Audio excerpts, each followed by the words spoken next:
G'day legends, welcome back to Roadside presented by Zwift. We're back again for a fortnightly show, Tommy, after a big summer, and this is really when the season just starts to kick off. Yeah, bring it on, mate, bring it on. The Tour Down Under, Aussie Summer of Cycling was great, loved every minute of it. We were busy as all hell, but there's something about the European season, and we're only a stone's throw away from it. We've got the bit of a pit stop in the Middle East. UAE, that's on the horizon, but opening weekend, mate, it's nearly here. It is nearly here. We've got a packed show, plenty of news to go through. There's been lots of controversial news that's dropped this week that we'll be talking about. It's always the stuff that happens when you're looking for news. It really pops off. And then we've got a few things that we're getting up to this week as well. But before we do, make sure you follow us on YouTube. It's great to have everyone there on the community. Some great, they're appreciating our honesty on there on YouTube, Tommy. Some of the feedback from the crew there in the comments.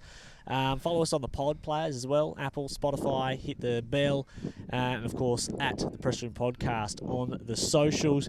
But mate, I've got Melbourne and Warrnambool this weekend coming up before we get stuck in. Do you? The Great Australian Race, one-day race, longest is it the longest race in the world? This is the 109th edition, so it's one of the oldest. It's one of the oldest in the world, one-day races, and before Milano Sanremo, men's and women's, it held the prestigious title of the longest one-day race in the world. So that's really prestigious, and this is my fourth one that I've been working at, and looking forward to it. Shout out to the Warrnambool Cycling Club. They do a great job down there. They've been putting on that race. They've been taking on the hard work down there. So they do a cracking job, don't they? Where are you staying? You staying at the usual place? The Lady Bay. Yeah, that's it. Lady Bay down at Warrnambool. Looking forward to taking a few Strava KOMs on foot as well. I'll bring the hockers. What about you, Tommy? You were back racing this weekend. Mate, couldn't believe it, hey. Something came over me after our stint in Adelaide. Maybe it was just seeing the Norwood crits. Because we've been down at the risk management where we have all the WA racing here. We've been working it locally, and I haven't been that inspired. But all of a sudden, mate, maybe it was just the 280 Ks that I did in Adelaide. And I thought, I might actually have the legs to get around a B-grade crit. And I did. I got around a B-grade crit, averaged 190 beats for the race. I saw 206 on the dial. Didn't stop me from having a crack on the last lap. Hey, I probably did the hero attack, got up 20 metres off the front, then got pulled back immediately. Oh, no. A lot of fun racing. It goes to show that you can race at any grade, regardless of the fitness, I encourage everyone to always just put a number on. It's not that you've got to be fit enough to race. A grade, B grade, doesn't matter what it is. You can go out and have a lot of fun. And one day you might be a 30-35 State Kermesse title holder like myself. Now, we had Cadels, Tom, over the weekend, and I actually fucked up and I thought I missed the. I watched most of the women's, and obviously including the end, but I missed the men's. I thought for some reason it started in the afternoon. Well, it started like we're 3 hours behind. I know, but it started like 9 in the morning. It finished at 1, and I was going out to get me shopping, and then you messaged me saying, "Oh, how's Schmidt?" And I'm like, "What are you talking about, how's Schmidt?" And I see the race was already over. Just not used to races finishing at 1 o'clock in the afternoon here in Australia. But all Australian racing, mate, and you should know, finishes 3 to 4 p.m. 3 p.m. It's eternally. That's what threw me off, mate. That's what threw me off. But in the women's, mate, we had Alula Tour. Finally. She put on a clinic. Finally. She said finally, too. She was obviously really relieved to have, I guess, maybe gotten some bang for her buck. She was clearly in top shape. And did you see the sprint in that final group? Yeah, dusted them. She won by about 8 lengths. Yeah. And I tell you what, apart from that... What do you tell me? Well, you're expecting that from Ali, but... I have a feeling that Chloe Dygert, who was in that group, she did not launch a flyer in those the last sort of kilometre or so. She didn't even contest the sprint. I reckon she thought there was another lap. Honestly, no. I reckon you go back and watch that last 5Ks and just watch how Chloe rides it. She doesn't even follow the wheel when Ali gets out of the seat. I reckon she thought there was another lap for some reason. Maybe she was just on the moon. But nevertheless, Ali won. And how about the trophy? Yeah, it's a good trophy. The wave sort of trophy, isn't it? Hey, I like it. I think it's right up there with one of the better trophies that you see. Obviously, I think the Giro has the best trophy. Oh, yeah, but it would have to be. Maybe we'll do a bit of a review at the end of the year. Yeah. Trophies in review. Giro's going to be tough. I remember when Jai bought his over. I remember I had to do this a special event for him here in Perth, and they got him back in the Lexus doing a Centre. cashy. Wow, I was doing a cashy, that's right. And I might have volunteered this one, but anyway, Jai bought his Giro trophy. That's a first. Yeah, well, it was a good man, James Buchanan. He's a great man. Jai bought his Giro trophy over, and it's in this huge, hectic suitcase. And, he put it on this... He put it on this pedestal so people could take photos with it, that sort of stuff, but not touch it. And I tell you what, after about 15 minutes, it went back in the case because one person touched it and picked it up, and I won't tell you who it is. No, but you've know got to. who it is. You know who it is. I think don't I have do. to say it. I think you I can tell do. me off air. But then it quickly got packed away out of the box. But it's just funny. But yeah, good trophy. In the men's, mate. Yeah, no, in the men's, Murray. Maro Schmidt. No, I tipped in, didn't I? Did I tip him? Mate, you picked like 3 riders to win. Who did I tip? I'll have to go back and listen. I'm pretty sure, and we've got a short-term memory on this pod here. I think I tipped Maro. Listeners, And go I back. think I tipped Gatey. He reckons he's picked 2. If you listened to the last episode when we did the preview for Cadels, he did not pick. If you pick more than 2 winners, that doesn't count. You've got to pick 1. I picked Amber Pate. You're going back through it. I want to now, listen to it now. Oh, God. But anyway, Shows how much Murray audio got prep the we do win. here. And Jaco, I think they needed that win, man. Did they? Needed it. There was Jerry Ryan. He was down there, so they had the whole cohort of sort of the senior members of the team. Yeah, the pressure was on because Tour Down Under, they didn't win a stage. Yes, they were second in the women's, which was a great result. I think that's an outstanding result, considering how good the field was. Yeah. But yeah, the men's side of it, they needed a result, and they got it. Wow, that is. And I think over the years, we've seen Green Edge, they come down to Australia. Simon Gerrans, he's clean swept summer so many times. They've set a bit of a precedence that they are expected to dominate in summer. But that's not the case anymore with how fierce competition is. But we've seen them come down in Australia and win these races, and it sets them up for the European season. So I'm interested to see how, success breeds success. We've seen that. I'm interested to see how that group takes that back, particularly Schmidt, who's I think in his 2nd year with the team, and he is just a classy bike rider who I think was a really shrewd signing. He's a good signing. I think the riders that will succeed for Jaco in Europe are not in Australia. That's what I think, and they also think that too. Oh, I disagree. I think Schmidt will be going on to have a really good classics season, He looks good. and I think if you're in good form in Australia, there's a saying floating around, it's easier to hold form than it is to find form. That's a good call. I think Jared Ryan would have had a few of the snipers out there on the private yacht just on the coast of Geelong there with the red dots Just over to the the riders. I think there would have been a few red dots on the riders if they didn't get that It's job the Monaco done. equivalent, isn't it? Yeah, that's right. The Monaco equivalent, the Great Bay. You see the Spirit of Tasmania going across every now and again. We've got the FE Sports Roadside news right after this. So we had the Alula Tour going on, Tommy, at the same time as Cadels and all the other action. And that's a good one because, like you said, it's always on at a good time.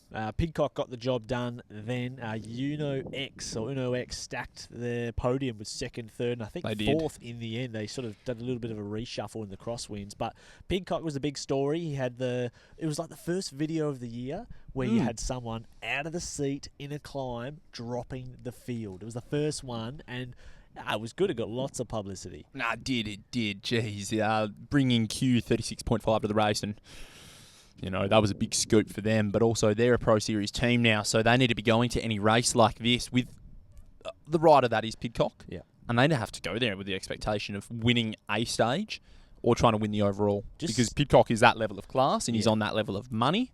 That it'd be like bringing a Yates to this race, which, last year, Jaco, they brought Simon Yates to this race and he won. They won the overall, and it's actually a pretty big loss for Jaco to not win this race. Oh, well, we talk about how important Australia is. It's the same thing, isn't it? Yeah, for Alula, it's massive. it's their home race, and they Grunewagen didn't get a sprint win either, so it was a had a 2nd place. Flop. They had multiple 2nd places. Yeah, big. They didn't win, so that's a El Floppo. But what about you think about Q36.5 and their motivations for sending Pidcock there? It's clear. I reckon they've got some sort of indication that they need to have runs on the board early to secure certain Grand Tour invites. I reckon that would be placed on them to try and position favourably. That's why they're sending Pidcock there, first race for the team.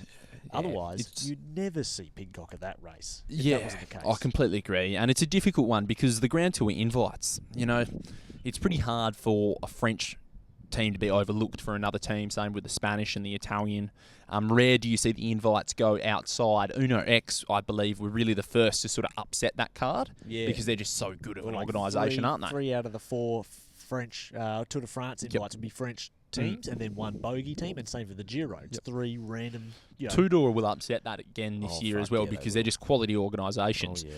But like you said, Q36.5, they've got to get runs on the board and mount the case because I think they are a Swiss registered team, but they've got sort of the whole African background with Doug Ryder and the remnants of Dimension Data and NTT out of that team. Mm-hmm.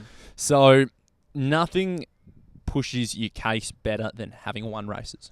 Yeah, no, it does. It's just simple. It does. And Pidcock, he won those 2 mountain stages, and of course overall in the GC. Also, they had a sprint win as well with Moschetti. Yeah. And this was an impressive victory from him. It really blew me away. The final sprint stage, the final kilometre, they hit a top speed of 84 kilometres an hour in the sprint. You'd have a bit of brown in your axe, wouldn't you? It would absolutely. That was the fastest recorded sprint ever. And to be honest, that is absolutely terrifying. Like 84 kilometres an hour downhill, you're starting to feel a little bit uneasy. Imagine you've got like 5 gorillas sprinting right next to your bars at that speed. Well, there's footage of it, so they've done a really cool job of it, where they've had a car on the side, The on the Champs other style, side, eh, doing on the the sideline Champs-Elysees side. It looked hectic. And there's Groenewegen decline as well, and these decline. absolute, they've just then built they're like brick steady. shithouses, and there they are, just on the lead-outs, and they come off, and they just accelerate past the car. Imagine the gear they had to step off. It'd Off be the a wheel. 60. It's easy. It's 58 of 10 on the SRAM gears or something like that. Because the step out of the wheel at those speeds, incredible. Frightening. Now, just back to the Pidcock for a second. Yeah. Geez, he cops so much hate online.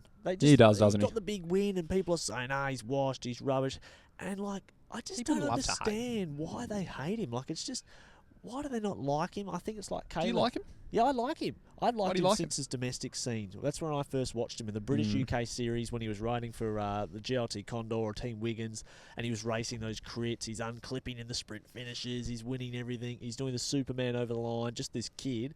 I loved him then. I like him because he's a multidiscipline rider. But everyone just seems to bloody hate him, and I just don't understand why. And I think it's because of the Caleb factor, like I spoke about a couple of weeks ago. He does minimal social media. Oh, yeah, he does minimal social media, So but people don't understand. he appeared at Ruler Live last year. He spoke that's a very paycheck. well. That's a paycheck. It's a Interviews with paycheck, riders but he after a handled race is himself different. exceptionally well there. And it was a very frank conversation. And from what I've seen of it, he's done an exceptional job there. And to be honest, he was in a situation where he's with Ineos. And basically, he didn't like the scenario that he was there with him. And for him, he just said, look, I want to go. And I think the organisations like races, and we see it in football teams and like AFL clubs here in Australia, how contract agency sort of works. So they're more than happy to get rid of a rider or help a rider leave if they get something in return. Because if they don't like the environment, you're not going to create a good vibe there. If you've got 7 guys slaving away on the front of the bike race for one bloke who doesn't want to ride in those colours. Fair enough. Let me know. Let us know what you guys think. Do you like Pidcock? Why do you think people don't like him? I still think it's because he doesn't do enough social media. Forget the Roller Live paychecks. He got paid big dollars to be there, mate. There's a difference between that and just posting on social media and that sort of stuff. Building your PR profile. I think it's important. Do you reckon Lance would have been loved if he had good social media? He is loved. He is bloody loved, and he's all over social media. That's the difference. That is the difference. It's a great turning point. Lance Armstrong is loved, and he has massive. So he's all over it. You really should. He does a good job because he's got PR people. Imagine those people during the time when he got all cancelled and got done. They would have been working overtime. Read a good book, covered Jan Ulrich. Daniel Benson, I believe he was the author, and it speaks a lot about sort of the PR and some of the PR guys who worked for like Telecom and wowee, they were busy boys. Oh my God. Now, the other piece of news is the UCI kind of dropped 3 bits of, changes to either adding new rules or altering other rules. And the first one was UCI were banning the use of the carbon monoxide inhalation, and that's the technique.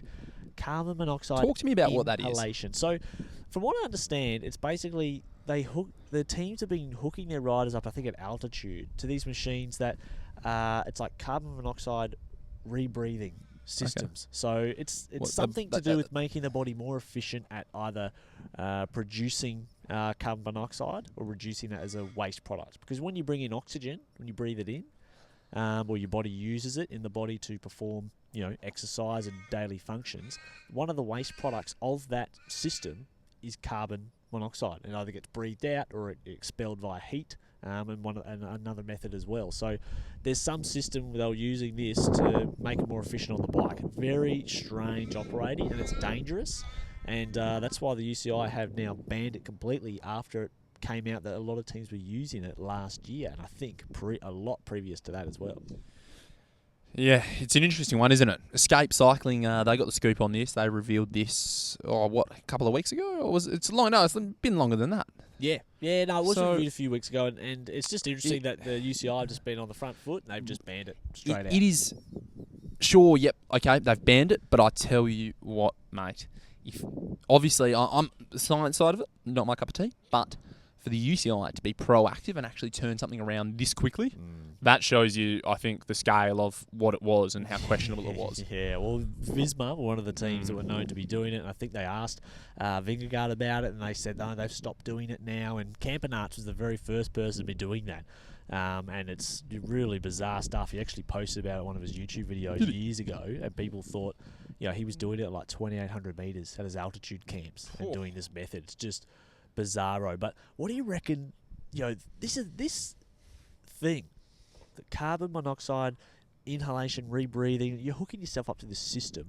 How can the riders in these teams be okay being hooked up with this stuff and think, you know what, the team say it's safe, it's not breaking any rules, but you must be sitting there in the machine going, nah, this doesn't feel great. It doesn't feel great. I don't know. The sport's evolved, hasn't it, mate? So what's next? But that's like what we've seen in the Dark Ages, where the team doctor came and said, no, this is the good stuff. Just a pill, yeah. It's a Panadol. I don't know. The riders, everyone's looking for 1% at the moment, and if I think the ethics in modern day cycling, I don't know, mate. For this sort of stuff, I just go, bring the pub test method back. And what you described, in my opinion, does not pass the pub test. So I don't know what is next. I implore everyone to look up the machines they use to do this, because it just looks wrong. It just looks wrong. What do you think's next? You've asked the question. More shit like this. More sort of like any Breathing. outside ways to modify what the body can produce or repel as a waste product. Similar to that's what EPO was all about. It created more red blood cells which carry more oxygen. It was something they got from outside. So who knows? Very interesting. But let's see what the next sort of gimmick will be. The other bit of news with UCI changing its sort of rules about which races the World Tour teams can participate in. Now, it's only a slight modification, but basically now the rule is that all World Tour teams will have to turn up to every World Tour race, and they can choose one per year not to participate in, but only 3 teams can not participate in the same race. So you got to be organised. You're telling me you've got to, if you have qualified for the World Tour next year, and you've got a healthy or maybe an unhealthy line out, and Guangxi rolls around and you've got that up your sleeve, you might want to submit your form pretty quickly and say, I'm not sending the boys to Guangxi, we're going to have a longer off season. Guangxi being the final World Tour stop in China. Look, it's a good one. Races are so difficult to put on. They require state, government, funding, wherever you go. A lot of private investment as well with sponsorship and advertising and broadcast. You can't just give the teams leeway to pick and choose anymore. It's all about creating a calendar. And to be honest, it's a shame that UCI don't own the whole calendar, or the races at least, the rights to the races, because then that way we'd see a different style of funding. But obviously the races, they're individually owned with the broadcast rights sold, like the Tour de France. So this is a good thing. I think it is too. Now, also the rumours have begun to circulate, and we mentioned this back in December, actually, and it was my hot take. You reckon you got the scoop on this? The Rwanda Worlds, it ain't going ahead in Rwanda, I'll tell you that right now. I told you in December. Said it. You said it on the record. Yeah. So there's war going on in Rwanda right now, and it's pretty hectic. There's bombs being dropped. It just sounds just terrible. And as soon as this news started coming out, I think it began sort of 2 weeks ago. At least that's when it started to be reported over there. Probably was really going on for much longer, these wars and this infighting over there. But now they're starting to think about, what we've got Worlds in 6-7 months. The backup plan is rumoured to be being constructed by the UCI, and they're looking at the 2020 Worlds course in Switzerland in Aigle. That was cancelled due to Sure Corona. About that pronunciation? I'm not. But it was cancelled due to Corona back in the day, 2020. That course never went ahead in Switzerland, and that is the one that's been thrown up as the plan B. UCI denied it, but come on, it ain't happening in Rwanda. There's no way, and it's not ready for races over there anyway, as much as it should be. The Swiss course is similar, lots of climbing, 4,000 metres. So the type of rider who would be interested in doesn't change. I like that. I like at least the type of rider doesn't change, because certain riders will put worlds on their calendar. Yeah. Or at least they'll factor it into their calendar a little bit more. It'll be interesting though as well, because Tour of Rwanda is on at the end of this month in February. Cool. So that is going to be an interesting one as well to, just keep an eye out for. Maybe a bit of a test the water sort of moment. So that's only I think a 2.1 or something like that. What so teams are going to be going to that? Like Israel Premier Tech will be going. Oh God. I'll tell you in about 3 seconds if you'd like. Brady Gilmore to that race. Just protect him. You can't send him over there. Well, I can confirm he's going. No, is he? Yeah, I can confirm, mate. He'll be over there. He's actually been given, I think, a little bit of a leadership role. So he's good. He's moving. Smoke everyone there, but I'm worried for his safety. I hope he's got bodyguards like Saya Sakakibara did at the Oakley car park climb. She had about 5 bodyguards there at TDU. It was unbelievable. Yeah. So worried for his safety there, but hopefully he goes all right. The great man. Well, mate, I got Israel Premier Tech, Sadal Quickstep, Devo, Total Energy. Their top team will be going. A few other sort of Conti feeder teams for Lotto, UAE, Picnic, Post, NL, and then it sort of falls off after that. But it shows you where the... Yes, it does. But I like how Total Energy, mate, they've already got their riders listed. They've already got half their roster. That's where it ranks in their calendar. Okay, yeah. For Tour of Rwanda. There you go. And I wonder if Denmark and Belgium, who came out very early in the piece about the Rwanda World and said, we're not sending our under-23s, our under-19s to these races. We're only sending our elites and only those who can contest. I reckon they'll be very, very happy and change their tune if the Worlds gets moved to Switzerland, which it will. Yeah, because it'll just be a €100 flight to get the boys down there. They're not going to somewhere where they could ride over a landmine. It ain't good. So I hope it is moved. And I love Rwanda, but it's just not. Well, I hope it's run safely in Rwanda. Me too. It'll be. It could create generational change for cycling in Africa. Yeah. So I really hope that's the case. Yeah, me too. Now the final other bit that was really doing a big round on Twitter and all the cycling worlds is Eurosport, which of course was bought by Discovery Plus. GCN died, ripped apart. They added all the cycling to the Eurosport channel. Now it's all moved to Discovery Plus, and that is how you'll watch cycling from the UK these days. Not for us here in Australia. We've got options, but last year it was what have I got on my notes here? It was €7. Yeah, it was. Bargain. And now 15 Oz. They've put it up to €31. That's a 400% increase to watch the cycling, and there's other sports on there as well. What's that? That's about 70, 80 Australian. That a month. That is absolutely insane. Yeah, it's going to be interesting to see what the sort of how it unfolds here, and if this is picked up, and if that sort of audience over there pay for it, because no way.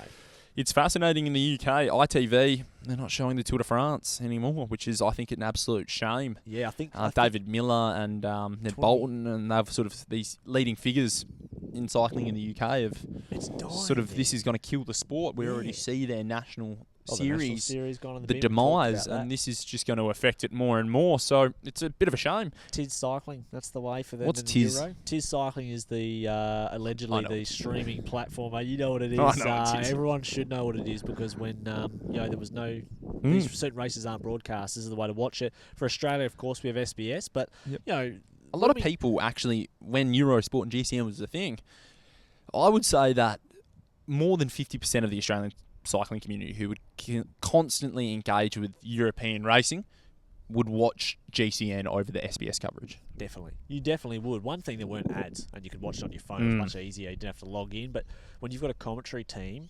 of, Rob Hatch, Orla Shannon-Wye, of course, Big Dan himself, Sean Kelly would roll through. Adam Blythe, a really good mix they'd swap in Robbie and out McEwen. of. Robbie McEwen was so good on there. They had such a good balance because they could, swap and change their team in and out. And the pre-show, you take that over the SBS team any day, and that's no blight on the SBS team. It's a smaller resource. It is no blight on the SBS team, and also we have to say the SBS team, I dare say, there's a different style that the producers have gone for. More general, it's a different audience, so that's what they curate their content and their commentary team for. Yep. I have no doubt the SBS team, if they asked them to jazz it up and make it Triple M footy, that they could do that. Who would they need to get on for that triple M footy? You and me. Oh, God.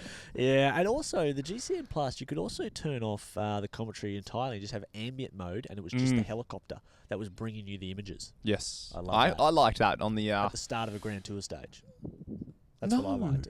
No, Yeah, that was the best part. When there's a break, you're midway through. Not the start, but midway through. The break's The gone. dulcet tones of You've got Rob your Hatch man going, from oh, AG2R. now this is getting interesting. Yeah. Bastien Tronton, he's off the front. Now, Tommy, we love FE Sports. I'm staring down the barrel of a new road bike soon. I'm selling my old windbreak, because it's going to die soon in terms of what it's worth. You're making that much money out of this pod, you can go buy a new road bike. I know. We're talking about bike sponsors, but going to get a new bike soon, but I'll need to be getting a power meter, and I've got one on my gravel bike already, the Canyon Grizzle. I've got the Magene. The listeners know about the Magene P505. It's about $550. Are they? And I've put it on my gravel bike and put it to the sword. This thing's really been over some serious terrain and some feral rides. Never missed a beat. Always on. Never reads short or low or just cuts out. It's been super reliable, so I'm definitely picking one up for my I have been looking at it as well. And when we were at TDU, I actually went into the FE corner 3 times to ask. I think the sorry boys, the hardworking boys and girls that were down there about this model. It's actually because it's just I've got a Shimano group set on my bike at the moment. It'll be lighter. The crankset will be lighter than your crankset now. Than an old Tegra crankset. Yes, it's lighter. How's that? And the it's got the charging point on the outside of the crank magnetically, just like that Shimano power meter that never works. So can I put my big 60 tooth chain ring straight on it? Oh yes, you can. It's got all the things. You've got the 5-bolt setups, the 4-bolt setups. It's got every configuration. It's actually confusing to buy on the website. So check them out. We love FE Sports. They're supporting us. So if you do get the opportunity, buy one of their amazing products from their sweet new bike. Wow, hey. I know, mate. I can't wait. Make me so fast. Well, it's been pretty news heavy in the last sort of month or so with the racing back on, mate. But we got to reflect over the summer that's been, hasn't it? Have you had any sort of thoughts, summaries that you've reflected upon your time, sort of a tour down under? We've seen Cadels done and dusted, and of course Nationals. That was a brilliant way to kick things off in our hometown. This glorious backdrop behind us. Because for me, after seeing Tour Down Under and seeing the national team, and we discussed this quite significantly, the selection. And I love the national team. I love it. Yeah. But I'd like to see continental teams be given the opportunity to compete at World Tour races, at least one continental team. And I don't know how this would work, but unless you get quite a good selection panel that maybe UCI continental teams have to apply or, for that wild card slot, and maybe they only pick one, because that would reward UCI teams, continental teams, to even go for that license. As we've seen, that's why the Herald Sun was so important over the numerous years. The Sun Tour, that was the main reason why you would almost get a Conti license as a team. So I'd like to see that occur on top of the national team. Yeah, I think you could definitely have it happen in the Tour Down Under and races like Cadels. I mean, the World Tour race. I'm not sure how much for the women's, but for the men's, it was only 92 riders. There's plenty of scope for an additional couple of teams. And I also feel for the Saudi national team at Alula, Tommy, because it's not always a great idea to enter your team. You may have 6 blokes who ride bikes, but they shouldn't necessarily be in the bike race, because in Alula, 6 out of the 7 were DNFs at Alula. That's hard, isn't it? That is terrible. That's hard work. But it was crosswind's second stage. And they live there. They should know about the crossies. Mate, I can tell you that every DS would have been in the van saying it's going to blow 35 knots from the right shoulder. Don't be at the back of the group. I reckon the Saudi team probably had some money bag chic in the front car instead of the DS. They just would have kicked him out because they're sponsoring the team. It's something that probably would happen. You never know. Shout out to the one rider who finished. Yeah, it was I don't know, but he finished near to last. It was Mohammed. He had a long name. I can't remember his name, but shout out to him. He flew the flag. Maybe they should pick him up. What have we got here? Do I have him here? Have a look down there. Moschetti taking the win on that final stage. Groenewegen. Christoph there. You know Christoph? He's on 99 wins, and he reckons this year will be his last. I wonder where he'll get his 100th. How do you say that one? There's the Can you give me that one? So this is the one who finished the race. Yeah, easy. I've got this. Number 84, Azam Ablabama. That's pretty good off the top of my head. Azam. I'll take it. Yeah, Azam. Fair so enough. you want to see that. Good ride by Azar. You shouldn't always, put a team in. You got to make sure they can get round. Now, the Cyclocross Worlds are also on, Tommy. I didn't even pay attention. You know what? Back in the GCN Plus days like we were just talking about, I used to easily be able to watch the Cyclocross World Cup races, Super Prestige, the World Championships on my fingertips. Now, I reckon nobody's watching it because how do you watch it, first of all, over Australia? Europe, it's obviously very tough as well. But did you even care? Van Empel won. Van der Poel won by 5 minutes. I didn't even know that it was on.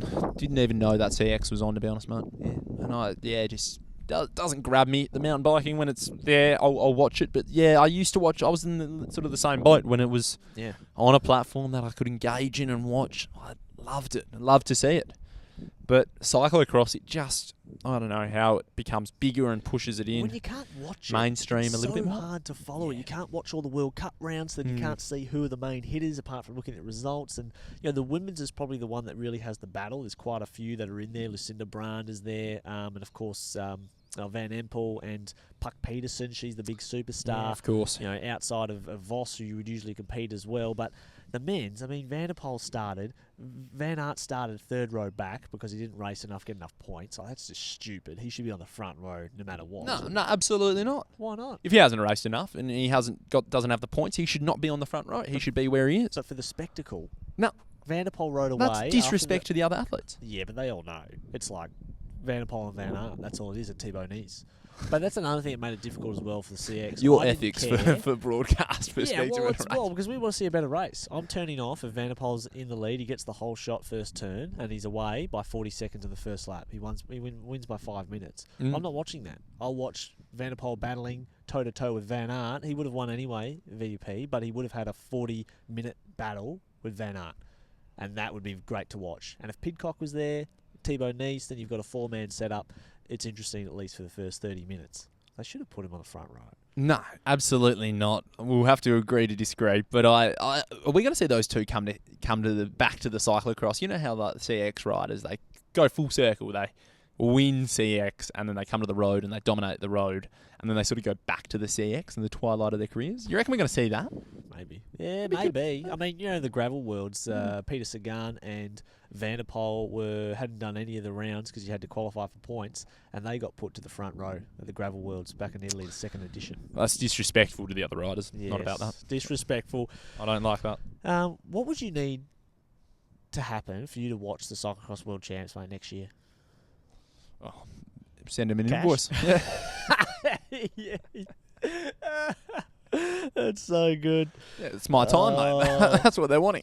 Hey, you've got here, it's relegation year at the World Tour. Is it? Yeah, it is, mate. So teams will be dropping out this year? Yeah, absolutely. So there'll be a reshuffle. So this is something that we've got to touch on at the moment. Now, I'm not full throttle across this. This is a highly complex subject that actually needs a bit of due diligence, and that's not our strong point. So at the moment, what we saw a couple of years ago, Israel Premier Tech and Lotto Soudal, they were relegated out of the World Tour. I believe it was Arkea and Cofidis who came in. Yep. Or at least it was a battle to not be in those last two spots. Yes. So they were the last two spots. So the last two teams will be essentially relegated because it's been a rolling 3-year period of who has the most points. So, for example, that's why XDS Astana, they've gone out, well, for starters, Astana, for example, they've gone out, they've brought XDS on board, they've got a bit more money, and now they've brought on, a few other riders who can win points, like Aaron Gate, who was second at Cadels. Sergio Higuita. Yep. Exactly. Yep. They will be sending to these guys to just every Asian race that's going around because they can get UCI points. Moretsko calendar. Mate, absolutely. Yeah. Yep. So it's going to be an interesting year, and it's something that I think we'll touch on a little bit later on as sort of the battle heats up. But I really hope that we see some really hectic race at Guangxi, the final World Tour pit stop. Imagine if there's only a handful of points and you've got Astana, Arkea, Cofidis. They're just sending, Cockard. All the big guns are just going to Guangxi, and it becomes this do or die scenario. It will be that if that happens, and they're pretty close. So let's hope that battle for the UCI relegation and of course the promotion championship EPL style will come down to the final year because it'll give us some more things to cheer for. Because at the end of the year, I don't give a fuck really what happens.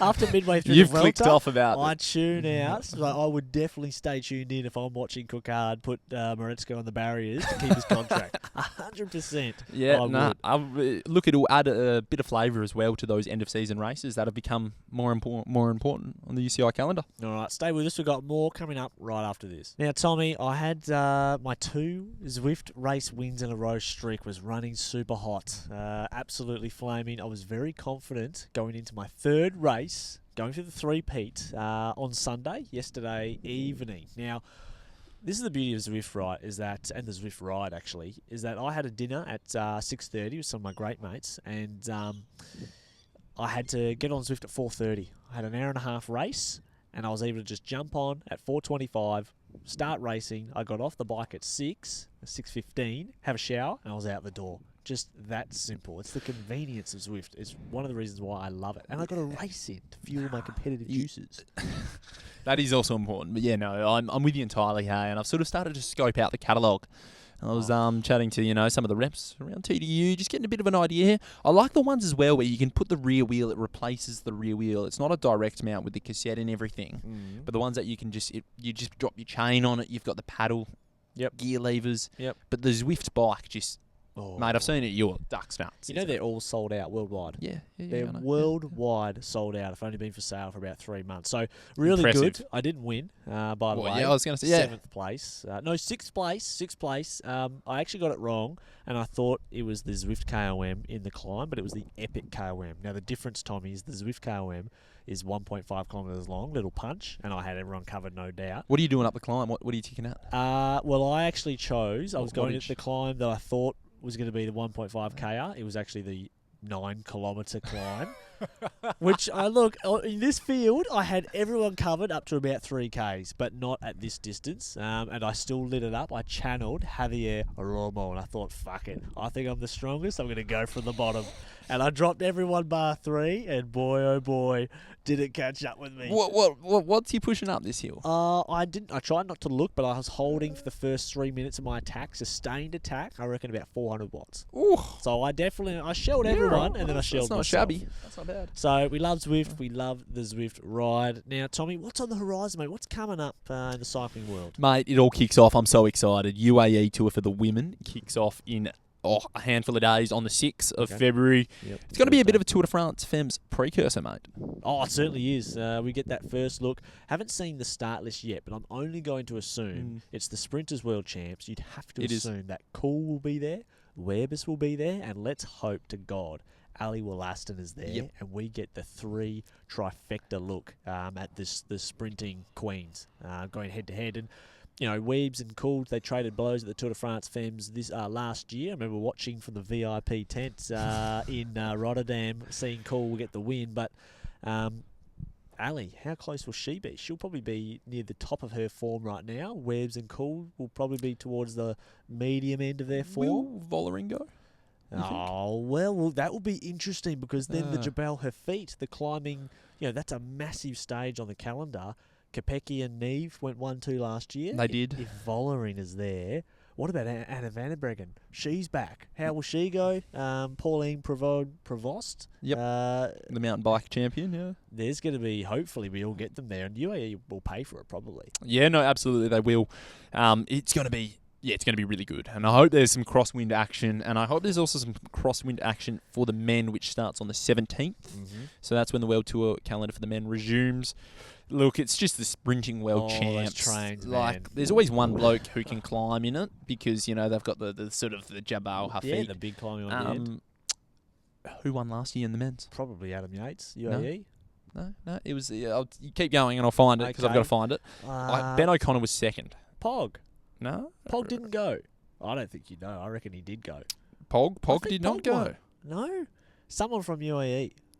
Because that's their home race.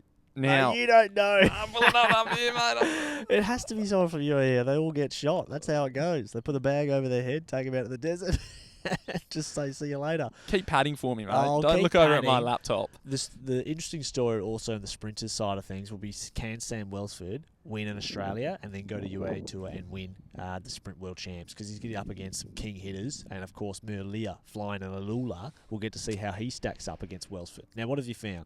O'Connor was second, Bill Bowen third, and it was Van from Lotto Destiny, who won last year. So he burst out of the blocks, and it was a really fascinating battle, actually, because O'Connor, he won that stage a couple of stages prior. That was up the same climb, where one of the Paddy Pant brothers launched him out of the pack. It was good. Oh, yes, that's right. It was a good move. It was a big move, yeah. Okay. UAE always delivers some sort of good racing. Yep. So I'm really looking forward to it. I'm really looking forward to it to see who's sort of going well in the early sort of season, because some of the guys who go to the Giro, they might go to this just to get the race Ks in the legs as well, because it's only the one flight from Europe, and you can get some hard days. But it's also back in Europe where a lot of the racing kicks off, mate. We've got Vuelta Valencia that kicks off on the 5th of February. So that's going to be a doozy. Mate, a 30-kilometre team time trial to open up. I love the team time trial. It's the best race out of anything. If every Tour de France should open up with a team's time trial. I love it. And then we got Tour de Provence. I like when they do it in the Grand Tour, the team's time trial, but for this, oof. Nah, love it. I love it. I think it's brilliant. Yeah, they will. Good on the boys. They're hardworking. But no, look, then all these smaller week-long races kick off, or at least four-day races in Europe. So important for the prep for the Giro. You see a lot of the guys, they'll be going to Provence, Algarve in Portugal, Andalusia, which used to be called the Ruta del Sol. And then that leads us to the opening weekend, 1st of March. Oh, now you've got me excited, mate. I was falling asleep last ones, but the opening weekend, 1st of March, less than a month away. We're going to do a big classics preview as well. We'll put one out week before. Can we do it over a few Belgian beers, mate? I've actually got some. I've got a Quaremont in the fridge and a couple of Duvals, so I'll bring them over. We can sink a couple and just let the lips fly, mate. We'll just let out a few bombs. So there's plenty coming up, and of course, that probably wraps up our show today, Tommy. Yeah. Look, I've got nothing to add other than me, getting back with a number on my back and pinning it back at the next crit in a week's time. And I'll be at the famous Melbourne Memorial for the 109th edition, and I think 109th edition of the Women's Warrnambool Classic. Mark O'Brien wins, Maeve Plouffe wins. That's my two tip. I think it's going to be the ones. I think Maeve's racing, but yeah. Should be good. But anyway, next episode on the 19th, every fortnight on Wednesdays, in addition to our previews for all the big races coming up. So great to have you. We'll see you on the next one.